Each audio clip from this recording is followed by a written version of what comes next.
বুবাগ্রা লংলে CPM থেকে আগত নবাগতদের জানাই হাজার হাজার স্বাগত।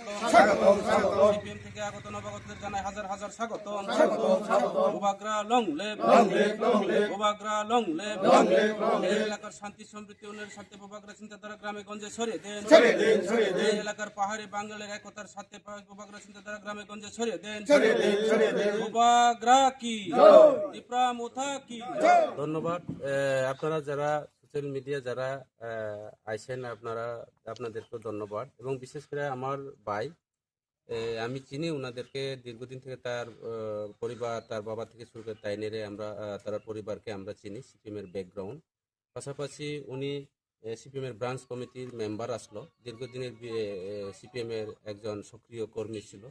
তাই আজকে দেখো কেন আছে আপনি যে প্রশ্ন করছে, দেখো একটা কথা আছে, বাংলা কথা, ফুলের গন্ধ বাতাসে লয়ে যায়, মানুষের গন্ধ মানুষ লয়ে যায়। ত্রিপুরা মুথার যে একটা চারিত্রিক, ত্রিপুরা মুথার যে চিন্তাধারা, ভারতীয় জনতা পার্টি আর ত্রিপুরা মুথার চিন্তাধারা, হয়তোবা ওনাদের সঙ্গে আমরা অ্যালায়েন্স পার্টনার থাকতে পারে, এবং অ্যালায়েন্স আমরা মতাদর্শ এক না। আমাদের যে চিন্তা ভাবনা, আমাদের যে মানসিকতা, আমাদের চিন্তা ভাবনা হয়েছে আমাদের রাজ পরিবারের আগে আমাদের মহারাজা বীর বিক্রম কিশোর থেকে শুরু করে আমাদের দীর্ঘদিনের যারা 184 জনের রাজারা যেভাবে পাহাড়ি বাঙালি জাতি জনজাতি একসাথে আমরা মিলার একটা স্বয়ং সম্পূর্ণ আমাদের কাছে সেটা অভিজ্ঞতা রয়েছে।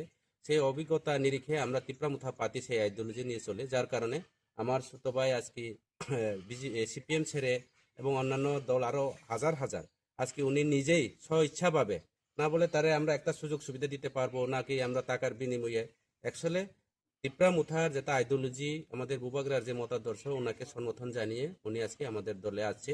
এবং আজকে থেকে আমি ওনাকে আমার দলের একজন মেম্বার হিসাবে, আমার পরিবারের একজন সদস্য হিসাবে, ত্রিপুরার মুথার একজন সদস্য হিসাবে আমি মেনে নিলাম, এবং আগামী দিনে ওনার হয়ে বা ওনাদের সঙ্গে বা ওনার সঙ্গে আমরা কাজ করব এই এলাকার মানুষের সাথে। ধন্যবাদ।